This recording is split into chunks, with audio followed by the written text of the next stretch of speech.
Nella NG officiel. Nella NG. Écoute, like et abonne-toi à Nella NG officiel sur YouTube.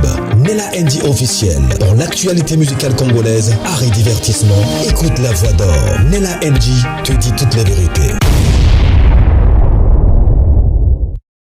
Le couple pastoral Ekoudji du groupe Corps du Christ International Montagne de l'Éternel organise une journée de louange, d'adoration, d'évangélisation et de délivrance avec Maman Laure Mbongo. C'est pour vous inviter à une grande journée de louange et d'adoration qui se tiendra à l'église Montagne de l'Éternel à Massy. Le pasteur Gédéon Mundele, l'homme de fée, et la sœur Emmanuela, la fille de la maison. Alors cet événement est organisé pour ce 10 mars avec pour thème ramener le cœur de son peuple à l'ère Dieu, tiré dans Malachie 4 verset 6. Alors venez sur cette adresse 47 bus avenue Abattoir, quartier télévision commune Massina Petro Congo, référence 100 des derniers jours, arrêt Abattoir. Alors pour tout contact, appelez le plus 243 89 67 056 34 et le plus 243 99 33 055 59. Venez célébrer avec nous. Boyato sanganelongo to kumisa Yesu na Mama Laure Mbongo et kozala esengo makasi. Kobosa na ko inviter ndeko na yote nzambe ya pambola bino. Soyez bénis. Venez nombreux ce 10 mars. Que Dieu vous bénisse. Bye.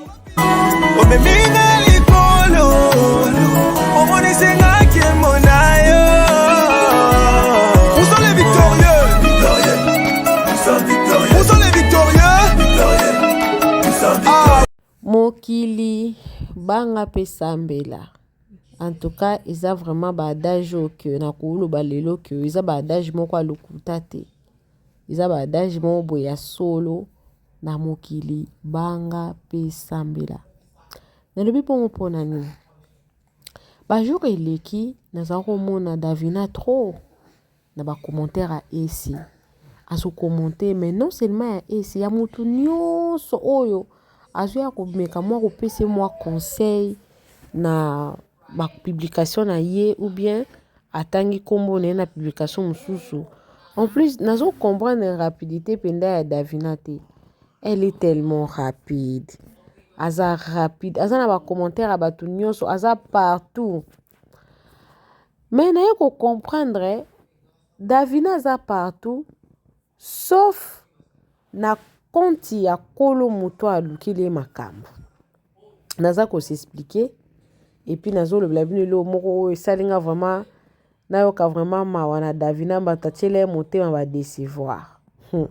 Nene aza pena muto kochela ta motema aza pena muto mobo ko aza mabaluka tango. Nene batu mobo baza na tongo aza couleur rouge na après midi a komi vert. Tito la rabo a komi orange. Tito la mukakalobi a komi chocolat. Caméléon moko yo sakanate. Alors, Nabande komi tuna pourquoi est-ce que Davina elle est partout au même moment? Et puis ba raison naza ko pesa. Mutu oyo a zongi saki na droiture. Ayebi kontina ayebi kombo na ye. Mais aoke kuna te. Aoke kana ba konta batu mususu. Na ye koyeba raison ango na video o na otela bino kala mingi te boyo kango awa. Et puis nga mona fin di na ye koloba te fona matsa live wana e mata. Tango tolobaka ke eza na batu mususu ata boyoki bango ba osala ba analyse. Bozo ba analyse wana likolo po il y a des personnes au bakotaka na loyenge. Nene ya o Davina pesa ki confiance. Tango abande ko défendre. Nene ya en plein live. Ye Jael show ese. Ba oseka na bango Davina na mamu. Ba oseka Davina balobi a commis partout. Donc en fait, ezali constat o ngamuko na sala ki Davina elle est partout.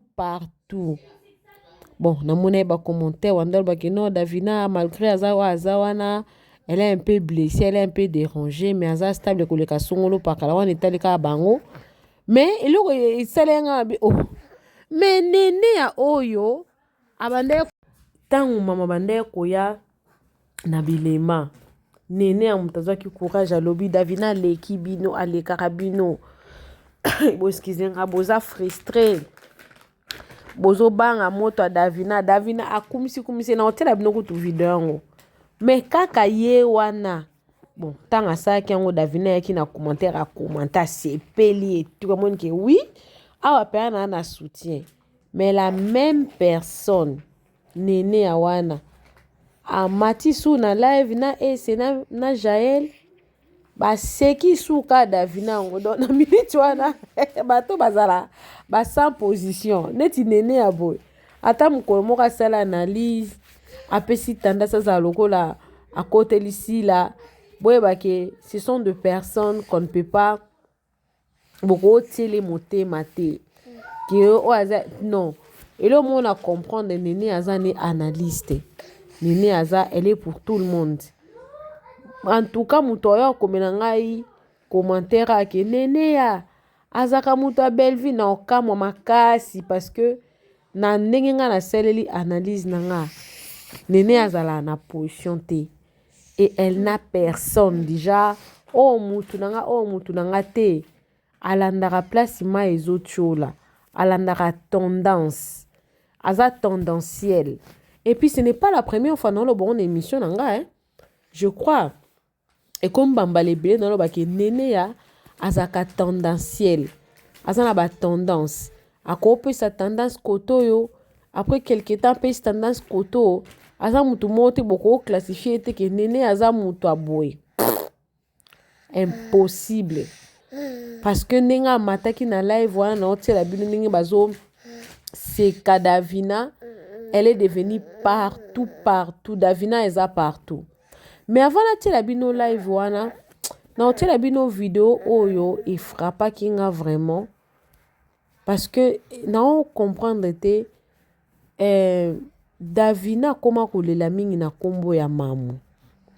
Akoma instable moyo sakanate mais alela ngo na kombo ya mamu mais akenda kolela ngo na compte ya mamu te et pourtant ebi compte ya YouTube ya mamu, ayebi pe compte ya TikTok ya mamu. Mais qui est dans les deux comptes on a zalate azalaka kota batu mususu et souvent makamba kenda ko commenter ça makambo est concerné ni dana ni da Eve et concerné était peut-être bande pe ko lobela pe yete mais ça na moi si moko awa vana tela bino live wana ya nene ya o esali ke na penda ko sala émission on a mona vraiment que oui nene azaka mabaluka tango donc ko classifier te que o azara muta telle famille azara muta position boy elle est justement tendancielle parce que ce qui a apporté ka soutien na ya solo na Davina alinga zonga esuste na bato balobelaka sila o baza 100% sila bisalo ba fanda ba seka suka la même personne wana Davina alinga sala ngote c'est-à-dire que elle n'est azane redevable te conscience nae ils ont le belete que osa redevable na telle personne ou tu dois rester loyal à telle personne ils ont langote donc azaka na eso mikolo ana sepe à lui que leonde naza na côté la songolo à côté ne songolo c'est pas zongi boya na côté la pakala à côté li pakala ezalati na makamba pasteur Marcelo abanda na banjo côté la famille maman Blanche après changer à côté le pasteur Marcelo mais c'est dernier tazo côté la raka femme Blanche azo ko tuna pasteur Marcelo ba question belé donc à vrai dire ezala makamba musicien aroya mususu bo à côté li songolo après mon boya côté li pakala e moka sangisi bango nyos e moka baluke bango nyos donc nene ya to benga kaka journaliste indépendante. On ne peut pas lui donner une classification. Siko pauvre de ça, Isande Davina, elle qui avait trouvé son appui sur quelqu'un Ah, au moins elle, je pouvais compter. Elle s'est vue vraiment être humiliée dans un live. Pas seulement dans ces mêmes lives, dans d'autres vidéos. Oh que depuis maman a salela analyse. Ils ont là. Donc, elle est partout en fait. Elle est partout. Azoyo kate. Et puis, na ba commentaire moko ye moko akoma ki boye. Na ozonga soki na ko tangela binongo. So na tili bino ba video o nazana ngo bezo ko tiela bino. Ta na ko zonga nde na ko tangela bino ba commentaire wana Davina ye moko atiaki. Mais pour le moment, on a non ba vidéo nyo so nazana ngo. Non ba na vidéo ya fille moko abanda ko pesa Davina conseil. Ya bien. Na ebiti zaki na vidéo nini azwaki ye. Après alandi sou na vidéo mususu. Bon na meka non ko luka non le deux vidéo wana na tia. Après on tia vidéo ya nene ba fani vraiment na live ye na c'est na Jaël. Nene ya balukeli ye. Mais la ozong sabino sou na vidéo oyo ye moko nene abanda sou kokotela ka Davina. Donc kako nene azabuta otiela boteba te. E na mawa voba Davida. Bolanda non ba série nyos ba vidéo na otiela bino. Après tant tozonga nde na bantanga siko ba commentaires, quelques commentaires parce que je peux pas lire le tout et puis to renchérir na biso Davina. Na mawa bolanda vidéo nga pe na Hollande. Hello famille Libota, vous allez bien? Les familiois et les familioises de maman Belleville quand il a patronne à Poutine de l'écriture. Pour au Baksamon na souka ça la moins bien. Lelo vidéo on a celle les apona madame Davina Apoa, maman millionnaire.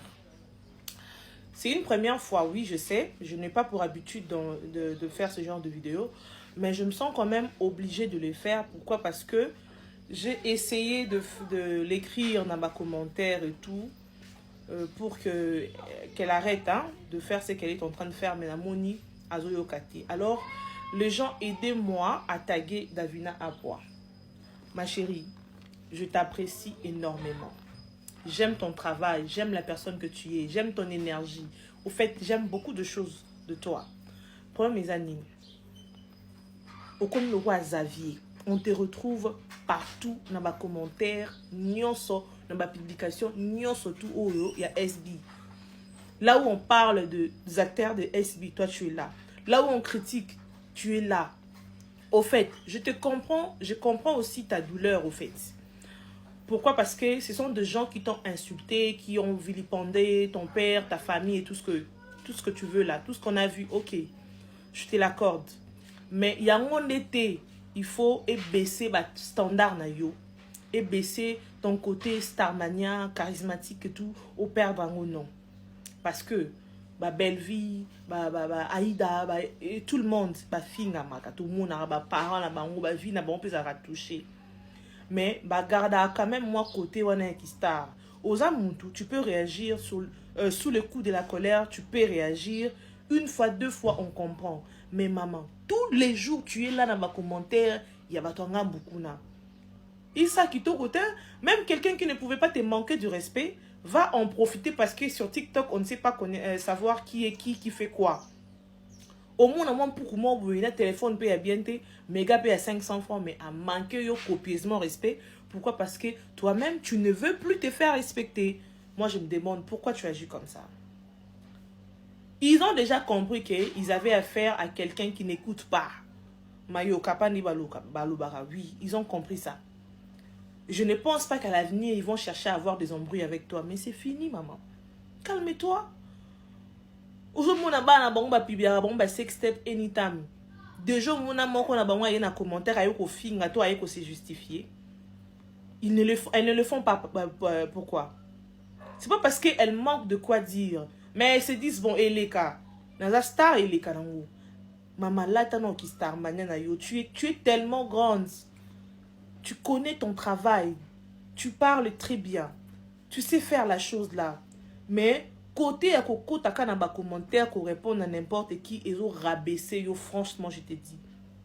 Je vois même quelqu'un dire, aux Aliboma, on me dit déjà qui c'est tout. Ça m'avait grave choqué. Non, mais t'es une grande dame, tu peux pas te descendre dans la poussière parce que tu veux te justifier. Déjà, moi, j'ai compris que avec les réseaux sociaux, maman, tu peux beau parler, il y aura toujours quelqu'un qui va te contredire. Tu peux avoir raison aux yeux de tout le monde, mais il y aura toujours une masse de gens qui ne veulent pas réfléchir, des écervelés qui vont venir te dire que tu as tort. On a compris, maman. Calme-toi. Toi, tu te laisses comme ça, tout le monde t'insulte, tout le monde dit du mal sur toi sur les commentaires parce que tu veux être là pour... Non mais attends, on ne te reconnaît pas. Moi, personnellement, je parle en mon nom. Je ne te reconnais pas. Ce n'est pas bien, laisse tomber cette histoire. Ok? Pour Ato Seki, Ato commis en commentaire, ça ne changera rien du tout. Les gens qui ne t'aiment pas, ils vont jamais t'aimer au fait. Même si tu viens te justifier, tu viens dire tout ça là, ça ne changera rien du tout. Au contraire, c'est toi qui perds le côté charismatique, le côté star et tout, tu perds ça. N'importe qui va venir te pointer du doigt. Parce que, au fond, c'est toi qui ouvres la porte. Bande Kobo tagué vidéo comme il a eu pardon. Ce qui a eu Kanga, ça sera vraiment un plaisir. Mais si tu vas t'obstiner à continuer à écrire, à dire des choses et tout, en tout cas, libre à toi, mais je voulais vraiment t'en parler, hein, pour que tu les saches. Et puis, je pense que je ne suis pas la seule à constater cela. Voilà, je t'aime beaucoup. Prends bien soin de toi. Allez, bye bye. Bon, avant d'abîmer, ma chérie, n'attendez pas commentaire dans l'onion surtout. Moi, je ne suis pas une star. Au moniteur, maître Gims a même les prix à payer. Vous pensez que les prix à payer, c'est quoi? Dernièrement, où tu confines à papa et à maître Gims, star mondialement connu. Ba fingi papa na ye. Pour quand maître Gims a commencé Kofi, ba fingi papa ou a boté a bimisa na mokili. Papa ou a mema et poto ba fingi. Papa là, est-ce que il va faire quoi? Il va régner son fils parce que ba fingi. Ayebi que moi en star. Il y a toujours un prix à payer pour être star, pour maintenir son starmania, sa position. Il y a toujours un prix à payer. Donc, aux familles n'a subir, ils ont prix à payer avec starmania na yo. Pour que Davina n'a rien à perdre, c'est une star et tout. Pour tout ça les passe, il faut aussi ma famille na ye. C'est ce qui a été fait. Mais yo la sabatou déjà que faiblesse na yo sa famille na yo. Ils vont s'attaquer toujours à ta famille. Lingara aux amutumo baby faiblesse na ote. Même quand ça te fait mal, tu pleures dans ta chambre. On ne sait pas savoir. Essuyer wapi. Est-ce que Maram Tolobi est côtiété. Mais quand tu persistes à faire ce que tu es en train de faire là, au lakisi bango déjà point faible na yo zaraboye. Ba raté ou li souté. C'est ça la cible. Voilà. Donc, je sais même pas quoi dire parce que tu as ta position que je respecte, je ne t'impose rien, mais je tenais quand même à te faire comprendre c'est là au fait, parce que je suis pas la seule personne qui voit ça. Moi, ça me met seulement mal à l'aise de voir que n'importe qui maintenant il t'insulte dans ma commentaire et tout, et puis tu es là, tu réponds même à n'importe qui. Niveau aux allées lui au cours répondre à n'importe qui t'es. Famille, tu es fingami, ta famille, je ne pense pas qu'ils vont te régner parce que bah fingio et tout, non. Bah et puis que moi on a bah star, ils ont quoi aux finga famille présidentielle. Pour moi, on a un président. Ils vont comprendre. C'est à cause de lui que nous sommes insultés parce qu'il y a un prix à payer. C'est ça ton fardeau, c'est ça ton prix à payer. Si tu ne comprends pas ça, au banoso n'importe qui. Même tout le monde niveau parce que toi tu ne veux pas comprendre cela, tu vas te rabaisser au niveau de n'importe qui. Chose qui n'est pas bien. Voilà. Franchement. Maman, limbi ça pardon, hein. J'ai pas les cardio, tu es forte. Moi, je pas les cardio. Voilà, pardon, vraiment. C'est bon. Payé, ayeti pa nanga nabi va d'accord mec et dafina bela mutu ayo commentelinga pa nabi mona bela liboma azati na commentaire ce que soit tout bien mais Davina on me dit fille tangu maman fille qui papa nanga abela mutu ya solo bosse ka temona scène pepe zele abi tangu maman fille qui papa nanga pendant 2 semaines est-ce que vous tout la question et choqué et choqué alors on met un jour David Il est déjà un sou qui fait pour ça à ma casse. Et c'est papa ni. Donc il n'a pas cabri Na moni mort. la commentaire par la bien moi non za pour mon mutu. Eh. Yeso la nje zo ko ko na libulu. Ah, donc à ça toi obeti non, il même pas toi ça obeti à comme obeti en lelo. OK, ndemo obeti en lelo. Et mais c'est ça va toi lelo. Ensuite sur ma casse obeti le sous. Parce que maman jika maloba nyonso oyo lobaki. Yoko de ça se comprend hein, ou na famille bota. Maman ji maloba nyonso, maman ça très maline. Aji maloba nyonso yo lobaki ke mishu, ba koma ko le ba journaliste, ko le kasila aji on se pa ke lamba ngokuna, abisa sko mishu mwana mabe au jeu de tout le monde en fait. Boniko maman. Oh, maman maloba non maloba nyonso ya yo yesu ka ke lamba ngo anga sango lokwa be épisode et comme lokwa makamba Marcelo. Comme le sait maman o partout sauf l'hôpital à Misso. Sauf na rendez-vous à Linette, osa partout, sauf l'hôpital à Miss Ndazate. Na rendez-vous à Linette à absence. Maman, Asa très dangereuse. Likamweza pe ba lo mama baba mamu. Likamweza ba lobi esili. Ya comme ça ngo oh. Ah comme ça ngo comme épisode. Ya ye ba kaka, ya Ya yebi mokili mobimba na be ya zalaka wapi ya fana na Afrique du Sud atambola te mokili mobimba ya yebaka ayeba yango wapi ba histoire wa benga kona biso so babenga biso ngo ko so kati yondolo ba vérité nini la sake mamlo sala ba vérité na mino na ba chawa wana mabende wana sala ko ba vampire wana na beso ayele makambo de web épisode na ko sepelicine ba mino na mabende ba una ndaka libala ya wana ebeta yo ne mamu kasi yepe matière nego yati nde mwenda vanda to matière ame kokota tewa linga kota to kwenda na mamu no ko matière neko atala kungumba ndaka libala kiba u ndebeta kai mamu yomto sa no photo passeport pardon seigneur sokitoko photo passeport oli ko finga batu ba dossier batu etala pe morphologie boniko yaya mutema be makasi bopo mutema na mabe omoni miso ebongate malgré plusieurs opérations mais na Linette place au vendre sa miso ezate zolo etali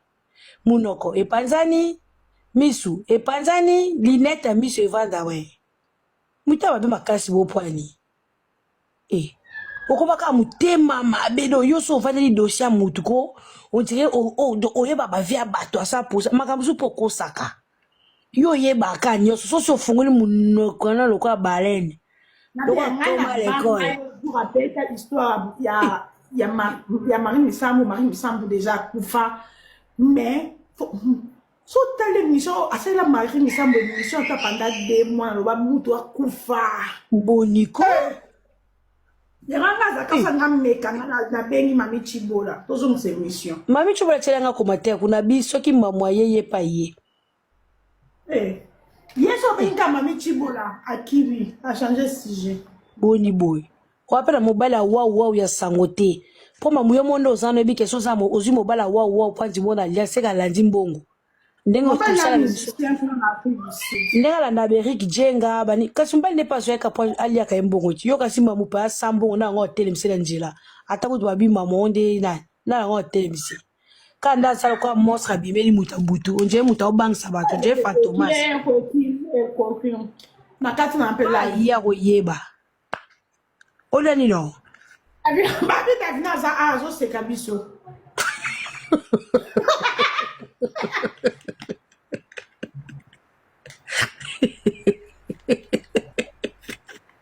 Tene so mo no bebe sen pepe na bien rendez-vous sen pepe comme on fait les elle rendez-vous rendez-vous ya sel pepe comment on fait les oh madame ko Davina a vivre une explication hein donc il y a jamais qui ici tango maman finga qui papa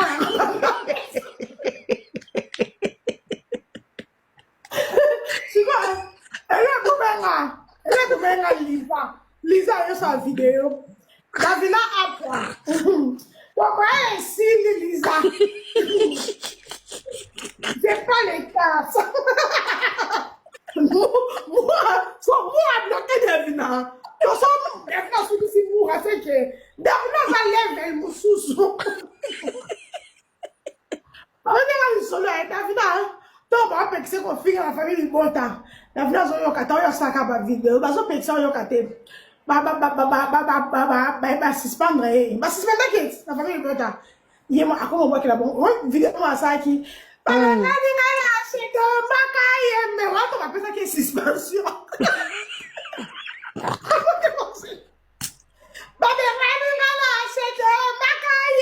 Boka bon jeto. Abi na ningi mutabenga ngati na osasu maboke te na tiki na nga. Ma tiki maboke.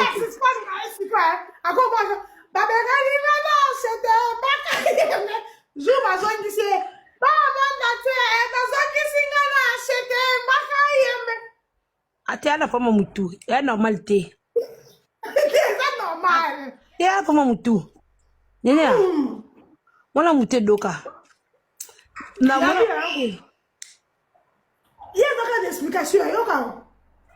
Davina ta sans beaucoup pas s'engueuler dans commentaire. Il y a pas une explication.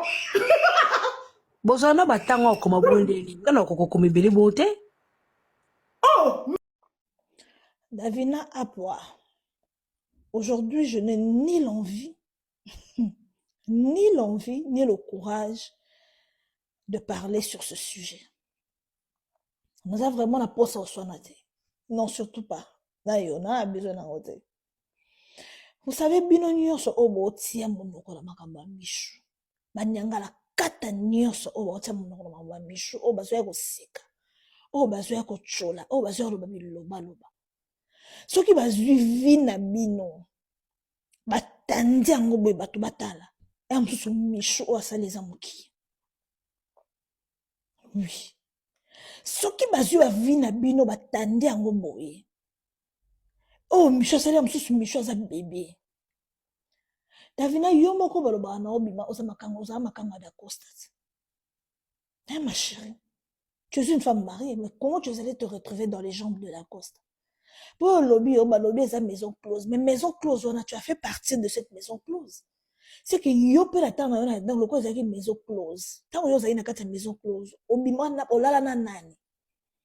Tant que vous avez da Costa, tant que vous avez pas habité la maison close. Tant que vous changez maison close, ok, la maison close, oh, Bellevue. Pourquoi Bellevue peut être maison close?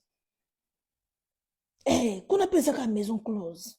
Ma fille ne se passe à théâtre, bah, numba. Ngam la lubiango. Mon centre la katse binonan. Bino nyoso baba numba. Bino nyoso. Yama longa nena. Na yango sala théâtre wana bongo aza mon centre. Kala baba kala bazoni ngate bana bango babala basi théâtre baba numba. Ba frère na bino moko ya théâtre obo saboter babala ka bino te po boza ba numba. Yo mo okenda pa bendien po ani pa congolais omona ke ko simba te par rapport à makambo yo salaka boniko to yebani na internet oyo to yebani na internet wa Facebook na internet sa bandumba biso nyonso mutama longani na sa an internet o sala mo mabete o yende ba longola ye mo santu mwana malamu santu maramisa to 3 fois 5 ngondo Marie ndenani Vierge Marie Arnena, Sainte Marie, Santo Maramisa. Bino nyonso sa tête bandumba. Bandumba. Kindumba ka ya mishunde bomoni. Kindumba na ominde bozo bimisa. Kindumba ya bana S binde bozo bimisa. Bino nyonso bandumba. Balinda ndumba. Yo Davina ndumba. Wana msusu nani? Nani msusu? Bino nyonso bandumba. Bandumba. Naiba bako msusu bino so bandumba. Boniko ya mishunde bozo yo bimsa oka po nini eloko esa bino pasika po lokwa matala business class ba matala na ewana mutu na kindo nga mutu sa matala nati to diga batu ba souffrir lokwa biso oyo lati la mai ya dero bolinga bongo soki mutu osala ke lo mobe a nga pesa bino sens na fia théâtre pe bold bo sala nyonso bo kitisa yende bo dimine bo nde bo bisi mitakala na nde bo nini mususu et puis na Congo zala so mutakala no bimi nyonso lokuta bo bambele na binto bo to ndima ka po déjà mutakala na bimi ngaliko lo ba sujet te sujet mo sensible ba komba ya ndiro na mi bali des choses tangama ngana ga sensible ma o teli famille komba na ya ndiro na mo bali des choses tangama donc so komba ndiro na mo bali de tangami na zonga asi bino nyonso muta malonga te bino nyonso babandumba sans exception eza bato na bino bachroniqueur de sa famille libota oyo bazwa bandumba Rémi Kovo pede a ndumba Belvin ndumba lesbienne en plus ndumba pe amambala bato deuxième bureau aza mosantu deuxième bureau amondo boniko boni boye Davina s'il te plaît maman babi mikolo ozobimba so na anse auta mobali yango auta Belgique nde na anse mama moto malongo ate biso nyonso bandumba Davina ayibi bino makolo comprendre que Davina asilisi émission ya sila gaz omoni soki moto bozodiscute na ye akomi kotouche baparent na yo seki akoki yo te en fait Davina asukisi bino motema malheureusement botali na bana na bino nyonso nde bozala wana bafamille na bango eza bien baparent na bango baza bien mais baparent baza sacré comment bino moko boza baparent bokoki kokoma ntina niveau ya kofinga baparent ya bato mpona kosepelisa moto sila afinga parent ya nani mpona kosepelisa bino c'est très décevant vraiment naza déçu donc ngani navandi bona komo finga papa ya basila mpona sepelisa moto to papa ya x to y bino moko so bazwi baboti na bino baparent na bino bafamille na bino batie bao na miniature est ce que bokoka ko bokokoma ya niveau bokozala balache tina niveau oyo donc ozofinga parent mpona kosepelisa mutu ya mokili mutu wana aza na famille olinga te baniese na ye bafinga baparent ya bato en tout cas Davina azoganye bino Davina aganye bino akomisi bino na suka mamu qui connaît tout papa ba Davina nda vandi wana nde boche wana papa na za salite te papa ba bino ebele ba parents ba te bele bote msina papa na ka nde boche wana ba vérité ba eko filmer papa ba parents na bindo à l'improviste bote msina papa wana papa na salite te papa na au moins atangisa bane soki lelo abeli malade yaka apparemment babelaka no yela bino live no ya penza no ya mamuna yo ya biso ka boni papa na eta oche wana asaka na fale koleka mutakala pasteur mukuna no ya bokomisi nga na suka prête à mettre fin à ma vie wana bolinga ebopesa nga conseil na cimetière baye na vie ya maître Gim cité pendant 2 semaines ndeti yanga soki olobi pasteur Marcel na comprendre mais ye pe a répondra bango na cher nga naza na ba commentaire moto kuta komela ki alobi prends soin de toi pour monika conseil na pesi eza inutile ozalaka pe na souci ya bandeko na yo oyo amela poison mpona mobali donc eza compliqué Davina aza partout dans sabino et comme phénomène mais sikoyo bato bakotelaki neti nene nde na nzoto ya bino live wana akotelaki na ye bien après monika mutu nakoteli ndeni aza partout boye abalukeli a changé pa monika yo oza na o donc yo moko oza na o komi défendre yo moko oza star ndenge nini ti nene ya mutu akotiela mpenza ye mpe ya motema te mpo solala alamuki a changé donc naye kocomprendre ke raison oyo Davina azokota partout na bakonte ya bato eza nde raison oyo ndenge mama afandelaka ye desime donc etraumatiza ye ekomisa ye akebo akomanta azongi bo akomante na foto mosusu na otiela bino awa bomona ake okomante ntina konte ya ese bomona ye deja ndenge akomantaki na konte ya Liza elle est partout donc aotikela mutu nini te monika nde boti omoni boti oyoka na video wana akendaki tie pa baresi donc ye aza mikolo azokipe te oyo eza na konte ya ese omoni publication ya mida eyindi awa oye depuis bazoluka place ya makambo ya bolingo na bino na dakosta ezokende te Davina yaya zongano kaka esbi po boye nazo comprendre osusu te oza partout boye mabe te après azongisi Vous comprenez qui est Amatisa qui famille dans 2 semaines en miniature. Donc, selon Davina, oyazo sala, a sala ne vengeance. Mais c'est quoi? A sala partout sauf na compte à mamou. Place non comprendre ndesco Davina te yango. Elle les fait partout sauf na compte ya mamouye moko. Mamou, Amatisa qui famille dans la miniature pendant 2 semaines. OK, to dimi. Mais alors ça la revanche, to vengeance n'est partout na ba compte à batou mais sauf na compte à mamou. Mamou yaka ko récupérer boutou d'or. Pese un message à réconfort, calmez et dis-lui que tu l'aimes beaucoup parce que depuis ça lève à 2 semaines et traumatisé et commissaire à otambola partout à lingi conseil te. Pour na ye wana eza manière na ye ya ko se défouler ya kotambola na bandaka bato. Na mona na nga bato mais ya Davina elle est compliquée. Awanganaki awa ke esali lokote ba vidéo bo salele esali lokote. Après combien de temps secret bimi? Moni secret bimi kelngaka mi boma bomoni ke mama loba makamba lokuta te. Bomoni ke mama loba makamba solo. Alobaka makamba solo tanga alobaki ke Davina aolinga mi boma aolala te azolela aosa ba cauchemar. Bomoni ki mama loba makambo solo ki Davina banda osala ba cauchemar to loba ona lingala ba cauchemar pona ba vidéo na e après combien de temps? Je crois 3 semaines, 1 mois depuis makambo un mois koute ko gite 3 semaines. Je crois c'est 3 semaines depuis mama fande la e yango vérité bimité vérité bimi. Donc réseaux sociaux ils ont un pouvoir makasi. Mais comme conseil Davina ressaisis-toi.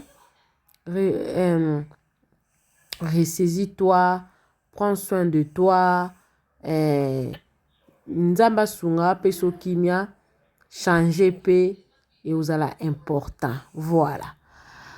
Wa, tukutani mbala sima na video asika, bo s'abonner na la NG officielle, bo cliquer cloche à notification, bo aimer vidéo, bo commenter, bo partager.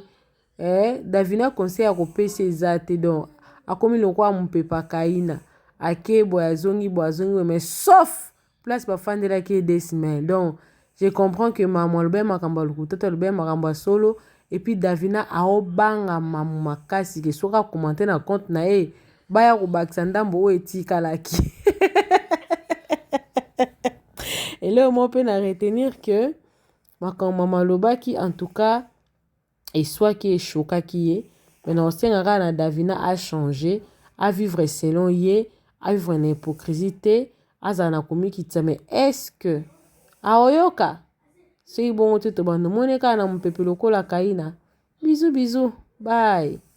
Le couple pastoral Ekoudji du groupe Corps du Christ International Montagne de l'Éternel organise une journée de louange, d'adoration, d'évangélisation et de délivrance avec Maman Laure Mbongo. C'est pour vous inviter à une grande journée de louange et d'adoration qui se tiendra à l'église Montagne de l'Éternel à Massy. Le pasteur Gédéon Mundele, l'homme de fée, et la sœur Emmanuela, la fille de la maison. Alors cet événement est organisé pour ce 10 mars avec pour thème ramener le cœur de son peuple à l'ère Dieu, tiré dans Malachie 4 verset 6. Alors venez sur cette adresse 47 bus avenue Abattoir, quartier télévision commune Massina Petro Congo, référence 100 des derniers jours arrêt Abattoir. Alors pour tout contact, appelez le plus 243 89 67 056 34 et le plus 243 99 33 055 59.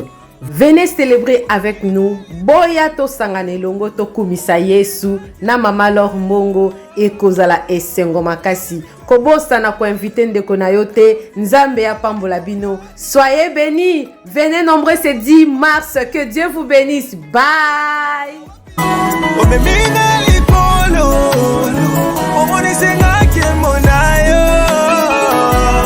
sont les victorieux.